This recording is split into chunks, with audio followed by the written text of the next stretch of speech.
Breaking news. Welcome to today's headlines.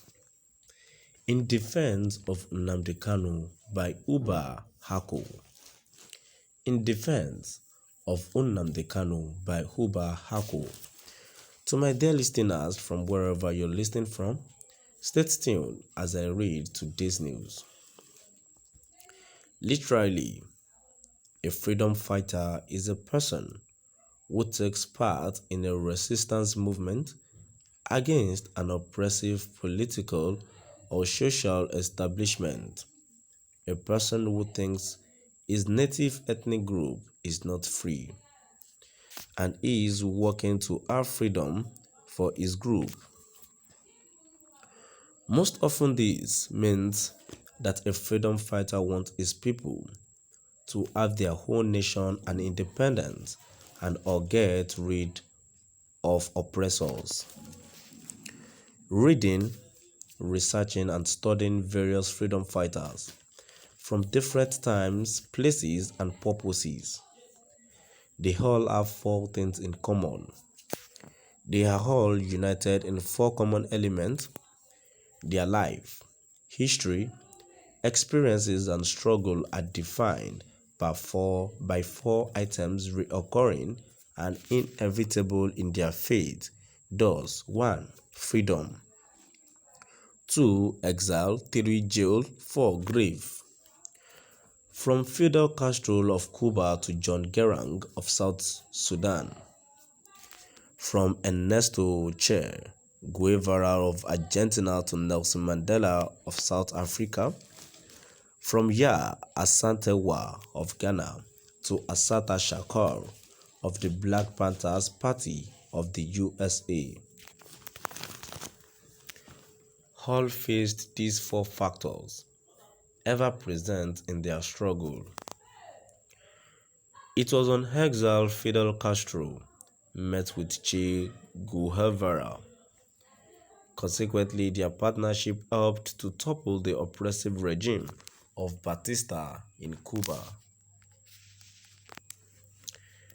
Nelson Mandela was on exile to Nigeria, later spent 27 years in jail before achieving the freedom he fought for.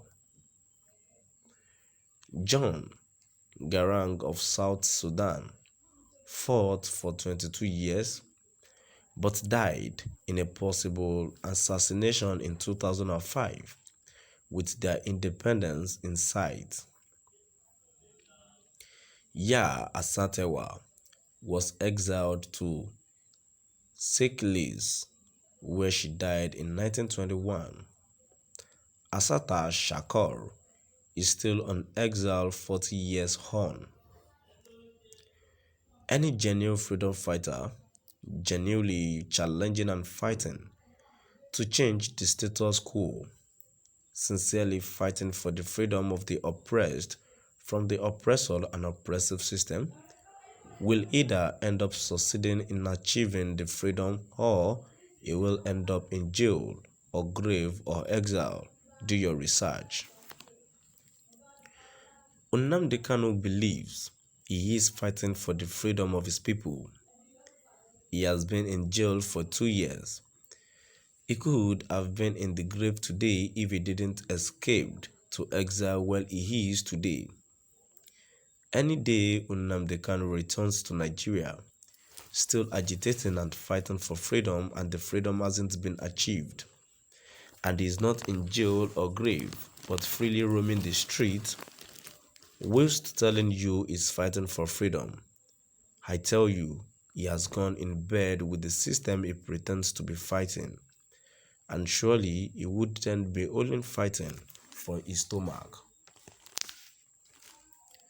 So, for now, Nnamdi Kanu ticks all the boxes that defines a genuine freedom fighter. Yes, you are entitled to have your reservations regarding some of his ways. I am not an hyper member.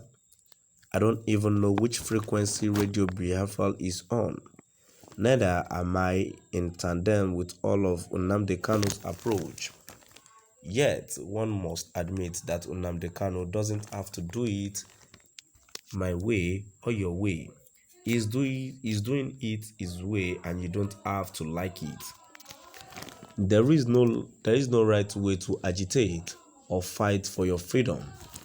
And if your oppressors applaud and commend your manner of agitation, then you are wasting your time. The aim of an agitation or freedom fighting is to draw the oppressors to an uncomfortable truth, to compel a change of attitude and orientation. Nothing about it should be comfortable for the agitators or for the oppressors. A comfortable agitation is just a purgatory. I see a lot of armchair critics, elitist, strategist, grammar speaking keyboard warriors who always know the best way to do it. The talking expert who know everything wrong with what the doers are doing. Maybe it's time to stop talking and start doing, rather than doing, rather than being content with identifying and pointing out everything wrong with what Nnamdi Kanu and everyone else is doing.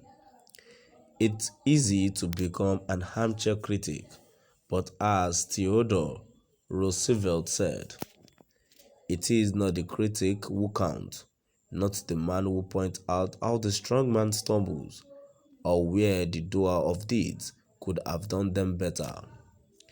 The credit belongs to the man who is actually in the arena, whose face is marred by dust and sweat and blood, who strives valiantly, who errs, who comes short again and again, because there is no effort without error and shortcoming, but who does actually strive to do the deeds, who knows great enthusiasms, the great devotions, who spends himself in a worthy cause, who at the best knows in the end the triumph of high achievement, and who at the worst, if he fails, at least fails while daring greatly, so that his place shall never be with those cold and timid souls who neither know victory nor defeat. This generation isn't ready to pay attention to those who can only talk the talk, but not ready to walk the walk, get to work and show workings. When you are hitting the oppressor or an oppressive system where it ought, they will react, they will fight back. At first, they will ignore you, then they will try to buy you over. When that fails, they will try to incapacitate you via incarceration, jail. If that fails, they will try to silence you permanently in the grave. At this point, exile becomes a viable option to recuperate, re-strategize, and re-energize to fight another day. To my dear listeners, now we've come to the end of our today's news. Please do drop by the comment section and let us know what your view is all about. Thank you for listening.